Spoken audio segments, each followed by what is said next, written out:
pag-ibig mo, kulang pa ba sa paghiwalay ko? Noon at ngayon, hinahanap ka, mamadama muli ang iyong pagsinta.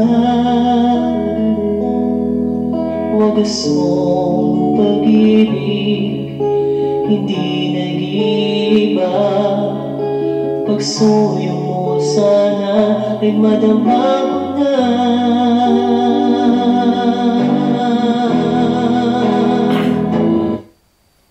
Sa ngalan ng Ama, Anak at ng Espiritu Santo. Amen. Magandang umaga po, mahal naming Panginoon. Kami po ay nagpapasalamat, nagpupuri at dinadakila ang iyong pangalan sa panibagong umaga na pinagkaloob mo sa aming lahat.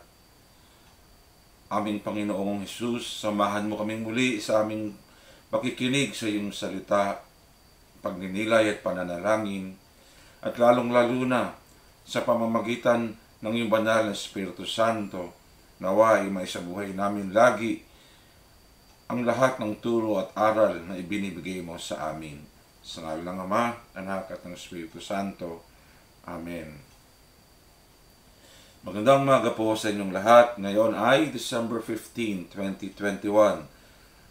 Tayo ay nasa ikatong linggo ng Adbyento, araw po ng Miyerkules. Ang gospel po natin ay Luke 17, verses 18b to 23. So he called two of them and sent them to the Lord with the message, "Are you the one we are expecting, or should we wait for another?" These men came to Jesus and said, "John the Baptist sent us to ask you, are you the one we expect, or should we wait for another?" At that time, Jesus was healing many people of their sicknesses or diseases, freeing them from evil spirits, and giving sight to the blind. He answered the messengers, "Go back and tell John what you saw and heard. The blind see again, the lame walk, lepers are made clean, the deaf hear, the dead are raised to life, and the poor are given the good news. Now, listen, blessed is anyone who is not shocked at what I do." The Gospel of the Lord. Praise to you, O Lord, Jesus Christ.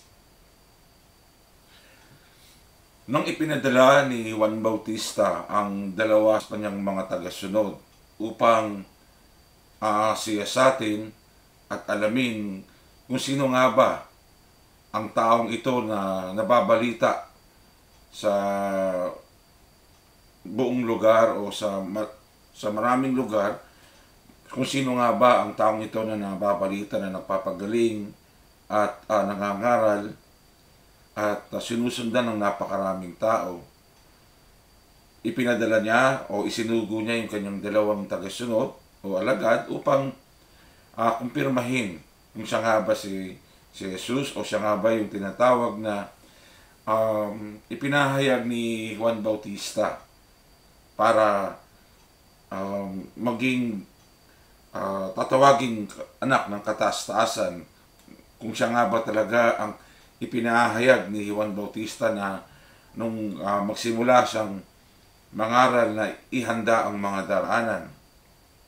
Kung kaya ang tagasunod ni Juan Bautista ay tinanong si Jesus kung ikaw nga ba ang sinasabi ni Juan Bautista na darating o meron pa bang iba na dapat naming hintayin na magiging tagapagligtas. Si Jesus, hindi niya tahasang sinabing, "Oo, ako nga." Hindi niya tahasang sinabing, sabihin mo kay Juan Bautista na ako ang iniintay o ako yung darating. Subalit, ang sinabi niya lamang na siguro maaring nagpakumbinse sa dalawang ito na nagtatanong sa kanya na siya na nga yung darating o dumating, nang sabihin ni Jesus na sabihin mo sa kanya na nasaksihan ninyo ang mga kaganapan, gumaling ang mga may sakit na ketong, ang mga lumpo ay nakalakad, nakakita ang mga bulag, nanubalik ang mga pandinig ng mga matatagal ng bingi, at ang mga mahihirap o ang mga walang ikakaya sa lipunan ay nakapapakinig at na pararatingan ng banal na salita o ng mabuting balita. Humayo kayo at sabihin ito sa kanya. At sa bandang huli, sinabi niya, makinig, mapalad ang mga taong hindi nagugulat at hindi nagugulumihanan o nalilito sa lahat ng aking mga ginagawa. Ito ay isang pagpapatunay lamang sa ebanghelyo natin ngayon na hindi tahasang kailangang sabihin ni Jesus kung sino at ano siya. At iyan ay mapapatunayan natin na kailanman si Jesus ay hindi niya ipinangaral sa mundo o sa sanlibutan na siya ay Diyos. Diretsahang sinasabi niya na ako ay Diyos. Hindi niya yun sinasabi. Bagamat ang kanyang mga salita ay laging mayroong patalinhaga at ang kanyang mga pangungusap ay kinakailangan mong unawain at intindihin ng mas malalim. At ang sino mang hindi nananampalataya at ang sino mang walang pananalig sa Diyos sa pamamagitan ni Kristo ay hindi agad-agad maiintindihan ang kanyang sinasabi. Katulad halimbawa ng salitang walang makararating sa Ama kung hindi sa pamamagitan ko, sapagkat ako at ang Ama ay iisa. Ang Ama ay sumasa akin at ako ay sumasa Kanya. Alam natin ang sinasabi rito ay ang Diyos, Diyos Ama. Subalit hindi niya sinasabing diretsahan. At mapapansin niyo rin nung mahabang panahon, lagi siyang tinatanong, ang lagi lang niyang binabanggit, ang anak ng tao ay kinakailangang magbara ng hirap. Ang anak ng tao ay kinakailangan danasin ang lahat ng naaayon sa plano ng Ama. Ito ay isang may malaking kadahilanan kung bakit hindi niya binabanggit. Sapagkat kapag ito sa gitna ng kanyang pangangaral ay inamin niya na siya ay anak ng Diyos. At inamin niya at sinabi niya na siya ay sugo ng Diyos o sugo ng Ama, ng Diyos Ama, diretsahang sa kanyang bibig magmumula, ay maaring mapaaga mapaaga ang pagdakip sa kanya, mapaaga ang pagtuligsa ng tuluyan, at ang pagpapako sa krus, ang pagliligtas, ay maaaring mapapaaga dahil ito ang laman ng isipan ng lahat ng ayaw sa kanya mula pa nang siya ay mangaral. Kung kaya unti-unti niya lamang binubuksan ang isipan ng mga tao, unti-unti niyang binubuksan ang kaisipan ng kanyang mga alagad, ng kanyang mga tagasunod, na ang lahat ng mga ginagawa niya ay patungkol sa misyon ng Diyos Ama na iniatas sa kanya dito sa mundo.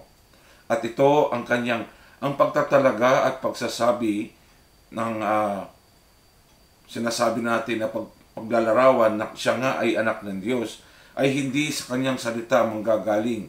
Hindi basta-basta sa bibig nagmumula, kundi unti-unting nararanasan at nakikita ng mga taong sumusunod sa kanya ang mga himala, ang mga pagpapagaling, pagpaparami ng isda at tinapay, paglakad sa dagat, at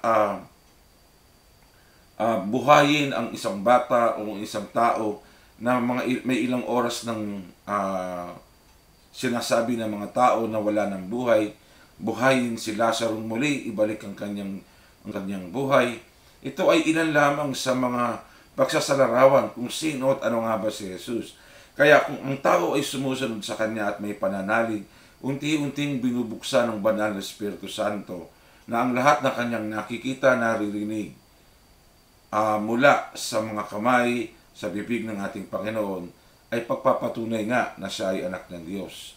Subalit hindi lamang ito basta ginagawa ni Kristo, ito ipinahayag niya ng unti-unti nang naaayon sa plano ng ating Diyos Ama. Kaya sa ebanghelyo natin ngayon, hindi niya sinabi basta-basta dahil hindi pa napapanahon. Subalit, ang napaka maganda na mensahe ng Panginoon sa ating ngayon ay yung kanyang pagbibigay ng salita at pagwawalang pasubali sa mga itinatanong ni Juan Bautista na pwede niya nang sabihin, ako nga yung darating, ako nga yung hinihintay, ako nga yung katawaging anak ng kataas-taasan. Pero hindi niya diretsong sinabi na yun, ako yung Diyos na tagapagligtas.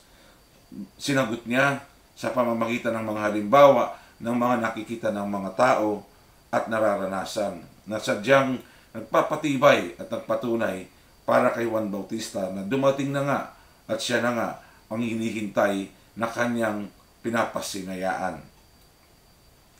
Sa ating lahat, mga minamahal kong mga kaibigan, mga minamahal kong mga kapatid, lalong-lalo na kung tayo ay nasa katayuan ni Juan Bautista. Lalo na kung alam natin na wala tayong ginagawang masama, alam natin na hindi tayo kagaya ng mga sinasabi ng iba. So, at tayo halimbawa ay nakulong, at tayo ay pinagbibintangan ng maraming bagay ng ating kapwa. Hindi po ganun kadali, hindi ganun kasimple ang manatili sa presensya ng Diyos. Sapagkat tayo talaga ay magiging, sabihin natin, instrumento at gagamitin ng kalaban o ng masamang espiritu upang magtanim tayo ng galit, magtanim tayo ng sama ng loob sa Diyos na ating sinasampalatayanan. Dahil sa kabila ng ating paglilingkod at pagsunod sa Kanya ay ito ang nararanasan natin. Katulad ni Juan Bautista, siya ay nakulong at sa bandang huli ay pinapugutan ng ulo. Yan din ay ang mga karanasan ng maraming mga naging banal at mga santo ng simbahang Katolika. Sa kabila ng kanilang paglilingkod, sa kabila ng mga milagro na ibinibigay sa kanila ni Jesus sa pamamagitan ng pagpapala at biyaya, ang mga santo bago sila naging banal at bago sila naging santo sa simbahan Katolika, sila ay dumanas ng pagtuligsa, pagbatikos at pagtalikod ng minsan ng kanilang mga samahan o ng kanilang mga religious na organisasyon na sinasabi. Subalit na natili sila hanggang sa sila ay bawian ng buhay at sila ay naging banal. Sapagkat nanatili sila sa biyaya at pagpapala ng Diyos. Sa buhay natin, mga minamahal kong mga kaibigan, sa panahon natin ngayon, ganun din. Tayong lahat, sa tanggapin man natin o hindi, dumadating tayo sa mga pagkakataon na tayo ay pinapanawan ng pag-asa. Dumarating tayo sa panahon na tayo ay pinapanawan ng ulirat sa mga bagay na dapat nating akapin, sa mga bagay na dapat natin sundan at payak na tuparin ang kagustuhan ng Diyos. Dala ng pagod, dala ng hirap, dala ng luha na dinaranas natin, lalong-lalo na sa mga bagay na pangkasalukuyan nating nararanasan. Ang hirap, ang dagok, ang sigalot, ang suliranin, ang kawalan ng pag-asa, lahat yan dumarating sa atin. Kahit man hindi tayo nakakulong katulad ni Juan Bautista sa piitan, para na rin tayong nakakulong sa sarili nating takot, sa sarili nating pagdududa, sa sarili nating kaba, at sa sarili nating pagkabalisa. Nakakulong din tayo sa ganung pagkakataon. Kung kaya, mga minamahal na mga kaibigan, ang panawagan ng Diyos at ang kanyang pagtugon. Kasi kung minsan tayo ay nagtatanong, O Diyos, ikaw nga ba ay nasa akin? O Diyos, ikaw nga ba ay nasa amin? Sinasampalatayanan ka namin. Naniniwala kami sa iyo. Subalit bakit ganito ang aming nararanasan? Bakit sa ganitong panahon dumaranas kami ng hirap, ng pagod, ng pagkalito, ng siphayo? Tunay ka nga ba na Diyos? Ikaw nga ba talaga ang Panginoon ko? Katulad ni Juan Bautista, ganun din ang tanong. Siya nga ba ang tunay na ang totoong anak ng Diyos na darating, na kanyang ipinaghanda, na kanyang isinisigaw sa ilang? Kung kaya, nung nalaman nung dalawang alagad ni Juan Bautista sa mga tugon ni Jesus, ito ay pagpapatunay lamang na hindi nawala ang tibay ng kalooban ni Juan Bautista sapagkat alam niyang natupad at naganap ang kanyang misyon. Kaya kaya niya nang harapin ang mga susunod pa. Ito rin ay isang hamon sa bawat isa sa atin na may mga pagkakataon sa ating buhay na tinatanong natin ang ating sarili, ikaw nga ba talaga ay aking Diyos? Ikaw nga ba talaga ay ang aking Panginoon? Sa gitna ng aking nararanasan, ako'y naglilingkod. Kami ay nagmamahal sa iyo. Bakit nangyayari sa amin itong hirap? Nangyayari sa amin itong dagok? Nangyayari sa amin itong sipahayo o suliranin na hindi namin kayang lampasan? Tunay ka nga ba na Diyos? Mananatili ba ako at patuloy nga ba akong aasa sa gitna ng marubdob na suliranin na aking nararanasan?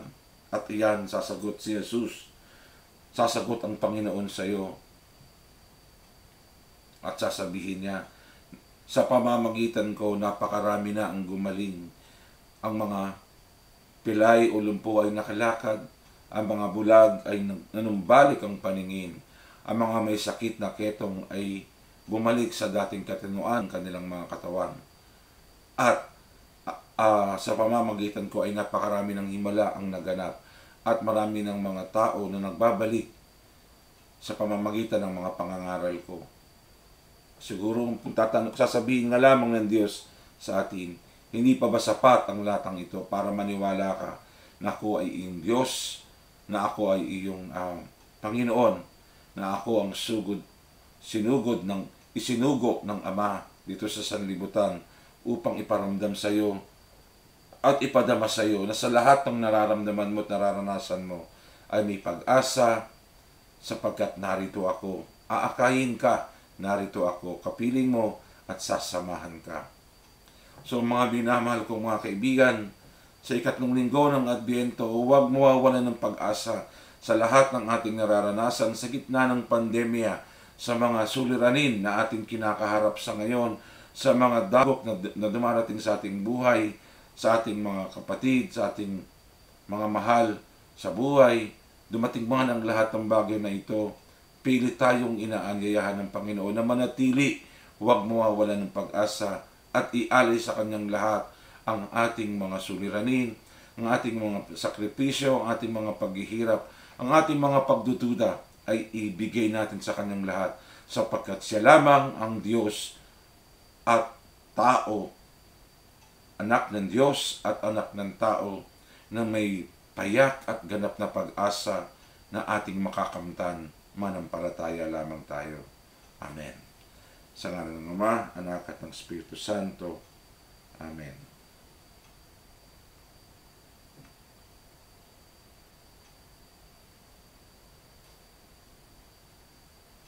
Jesus, managat wag nang lumisan. Manguyabi sa bisig mo. Panginoon, maraming salamat po muli sa umagang ito sa patuloy mo ng pagbibigay ng biyaya at pagpapala. Sadyang ikaw ang tunay na pag-asa ng aming buhay. Sadyang ikaw at wala nang iba ang makapagpapabangon sa aming kinasasadlakan. Sa gitna ng masalimuot at makasalanang mundo, ikaw lamang, Panginoon, ang muling makapagpapabanal sa aming lahat. Panginoon, sa muli mong pagdating, manatili kami nawa sa iyo, Panginoon, at talikdan ang aming mga kasalanan at mamuhay muli ng may bagong pag-asa, mabuhay muli ng may bagong liwanag na hinihintay, liwanag ng iyong pagbabalik, liwanag ng iyong pagsilang, sa pagpapanibago ng mukha ng aming puso, ng aming pagkatao at ng aming kaluluwa. Panginoon, muli dinadalangin ko sa iyo ang aming kaibigan, ang aming kapatid na si Sister Lina Angulo. O Jesus, samahan mo siya sa kanyang kinalalagyan, sa kanyang kalagayan sa ngayon. Wag mo po sanang Panginoon siyang iiwanan. Ipadala mo ang iyong mga anghel at mga banal sa kanyang piling at kanyang tabi na ang lahat ng kanyang dinaranas, Ama, ay maialay sa iyo sa hirap na iyong binata sa krus, pagkapako sa krus at pagkamatay. Ito po sana lagi ang maging halimbawa ng kanyang isipan at puso at maialay niya ang kanyang hirap na dinaranas, ang kanyang kalagayan, Panginoon, sa iyong kaluwalhatian. Manahan ka, Panginoon, sa puso ng aming kapatid na si Sister Lina. Liwanagan mo lagi ang lahat ng nakapalibot sa kanya, ang kanyang mga mahal sa buhay. Liwanagan mo po, Panginoon, ang mga mahal niya sa buhay na paminsan-minsan ay dinadapuan ng takot at kaba. Sa paminsan-minsan ay dinadapuan ng panghihina at lungkot. Liwanagan mong lahat sila, Panginoon, ang kanyang mga anak, ang kanyang mga manugang, mga apo, mga kapatid at mahal sa buhay. Liwanagan mo po silang lahat, Panginoon, at patuloy nilang ialay ang kanilang nararanasan sa iyo, na may pag-asa, may pagmamahal para sa kanilang minamahal na si Sister Lina Angulo. Kami rin po mga sumusunod at kumikilala, kami rin po na mga kasama niya sa samahan ay nananalangin, Panginoon, nananalangin sa kapanatagan ng kalooban ng isipan ng aming kapatid na si Sister Lina. Huwag mo po siyang pababayaan, Panginoon. Manatili po sana siya sa iyong kalinga. Manatili po sana si Sister Lina, Panginoon, sa iyong yakap at pagmamahal. Ikaw lamang po ang nakababatid at ikaw lamang po ang may kakayahan na baguhin ang mundo, baguhin ang lahat, at baguhin ang mga nararanasan ni Sister Lina Angulo sa ngayon. At kung ito man, Panginoon, ay maging daan ng pagbabago ng mga makasalanan at kung ang kanyang pagal na katawan, sakit na nararanasan, ay maging daan upang makapagpabago sa mga taong lumayo at tumalikod sa iyo, Panginoon. Ikaw po ang nakakaalam.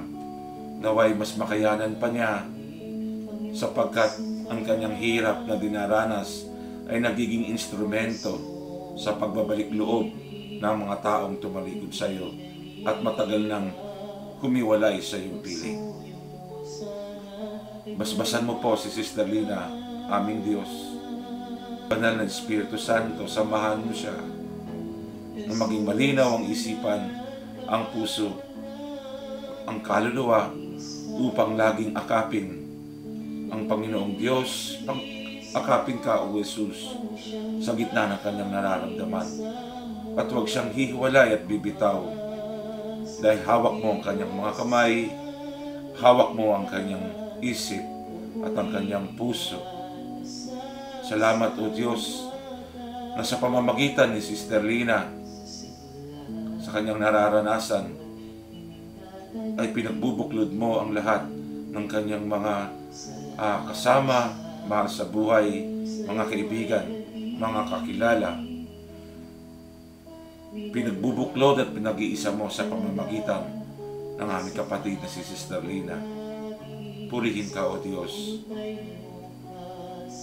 At pagpapala nawa, Panginoon, ay laging manahan kay Sister Lina at sa kanyang mga mahal sa buhay. Ipaabot mo po, Panginoon, sa pamamagitan ng mga anghel at mga banal kung gaano namin siya kamahal, kung gaano namin siya iniibig, kung gaano namin siya itinatago bilang yaman ng aming puso, sapagkat napakarami niyang nagawa, Panginoon, na hindi kayang gawin ng iba, at iyon ay natatangi dahil sa iyong biyaya at pagpapala. Manahan ka, Panginoon, sa puso at isipan ng aming kapatid, at huwag ka aalis at huwag siyang iiwanan. Amen. Sa ngalan ng Ama, Anak, at Espiritu Santo. Amen.